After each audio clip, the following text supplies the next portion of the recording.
All right, my Aries friends. Aaron here bringing your monthly horoscope for January of 2020.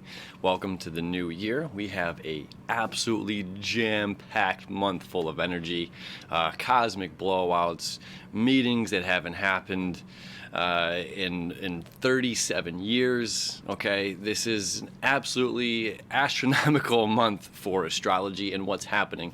And as astrology is just a reflection, as above, so below. So this is just a little peek on what's going on with our Aries energy. Okay, and if you're new to this channel, I'm doing dailies every single day. Right, and it's going to dive. Those dailies are going to dive a little bit deeper into the aspects of what's happening that day. So we're just going to kind of touch upon them here, and give you the general overall of what's happening this month. So on the 1st and the 2nd, okay, let me show you the chart. On the 1st and the 2nd, Mercury is going to conjunct with Jupiter over here. Okay, this is in your 10th house of career, public image. Mercury is our planet of communication. Jupiter is our planet of abundance, of more, philosophy, higher education, learning, and luck, right? So as those two are meeting up on the 1st and on the 2nd, you know, it's giving us a little bit of a divine download, new information coming in our ways, able to speak our truth, able to speak from a leadership point of view, okay? And just notice here that there is a stellium happening in Capricorn. There's a lot of energy in your 10th house. Again, all about career, public image, big business, okay? So then, on the 3rd, Mars is going to move out of Scorpio into the sign of Sagittarius. So Mars has been in your 8th house, which is home for Mars, okay? And this is about shared resources. This is only going to be here for the 1st and the 2nd, clearing out and finishing this Scorpio season that we've been dealing with for several months here from even before October. Okay, a lot of shadow work has happened at the end of 2019, and now we're going to finish that shadow stuff up as Mars is going to make its way into the sign of Sagittarius for you. Again, this is your 9th house, Jupiter's ruling sign. Okay, so this is going to be seeking out, Mars, our planet of action, seeking out new information, seeking out new ways to learn, seeking out new ways. This is the light that's going beyond. All right. Then on the 8th and the 9th, we've got Mercury meeting up with the Sun in the sign of Capricorn. Okay, so Mercury retrograded in Scorpio, and it's been behind the Sun. Okay, so now on the 8th and then on the 9th, Mercury is going to pass. And this is a Promethean aspect, okay, where Mercury steals the fire from the gods to give to the people and rushes up ahead of the Sun. Again, happening in your 10th house. So much is happening in your 10th house of career. All right, so January is going to be a really big year of career, or big month of career that's leading up to, what's happening in 2020. This is like a good starting point.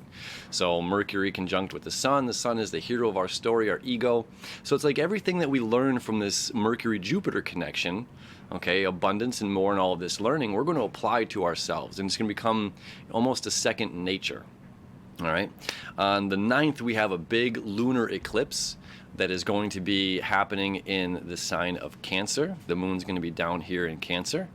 Okay, Sun is up here. Now, this is a little bit off the nodes, as the nodes of the moon are going to be at 7 degrees during this eclipse. Okay, so this is a little bit off, but anything within 18 degrees is still an eclipse. So we're still going to see the effects of this. We're still going to feel the effects of this.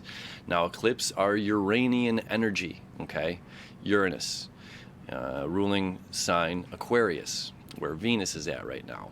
All right, so this eclipse is very huge. It's happening on your home family front. So whatever's going on there is going to be really highlighted, okay? Then on the 11th and 12th, Mercury is going to move its way up here, connect with Saturn and Pluto. And Saturn and Pluto are going to conjunct for the first time since 1982, okay, 37 years ago, right around there.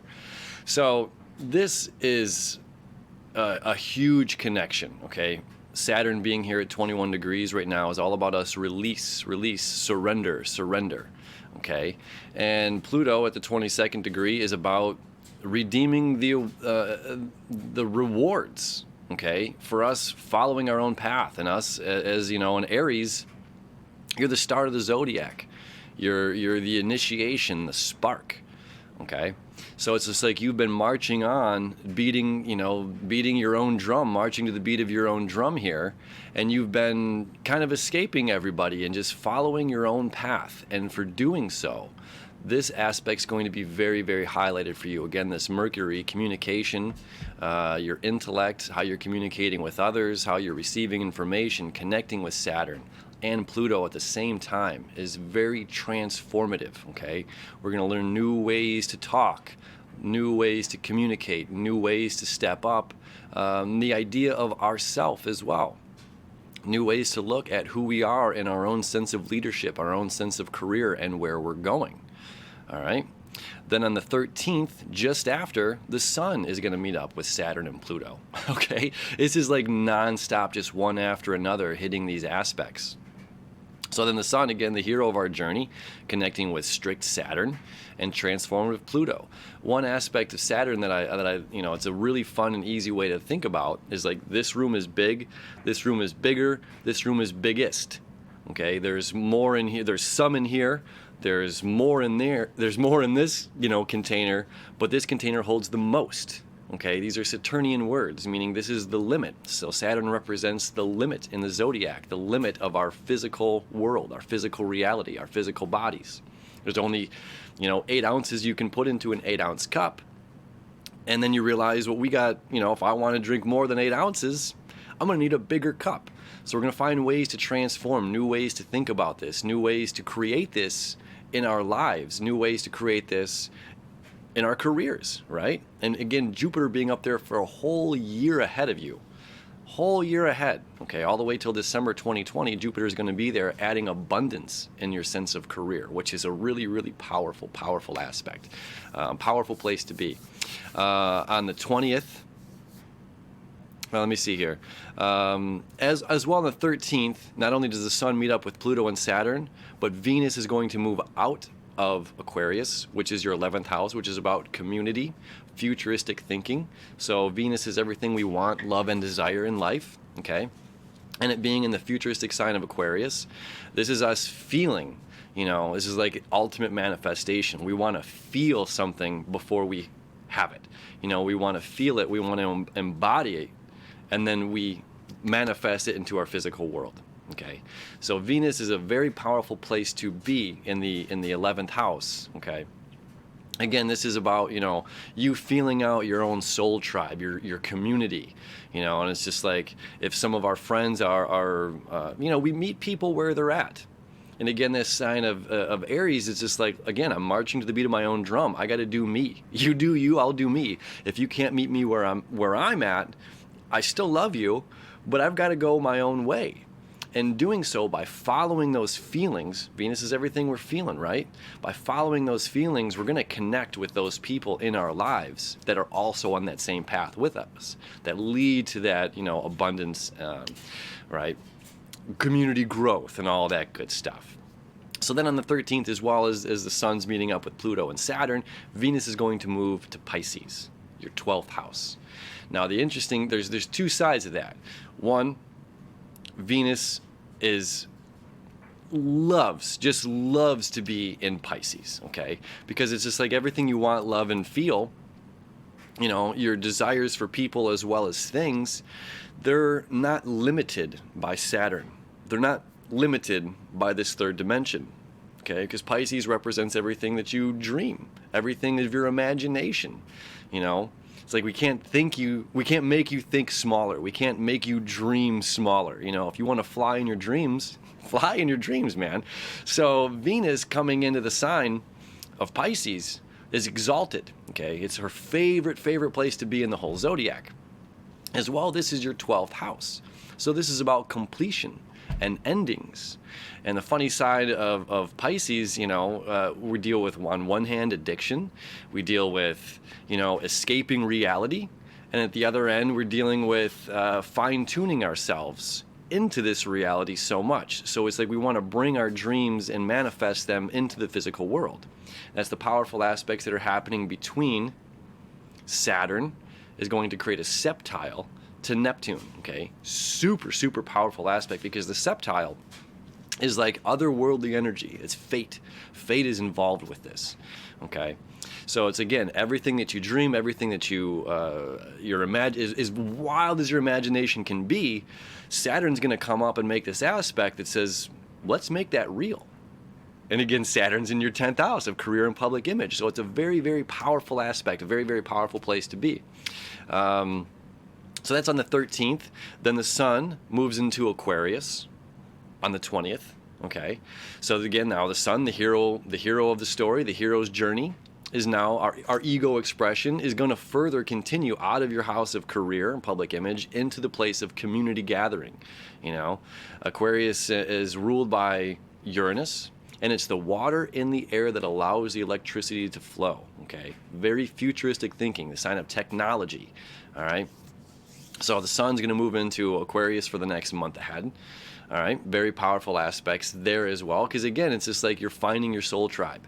You know, continuing that feeling. And what started up in Capricorn in the house of career is going to flourish in your house of community.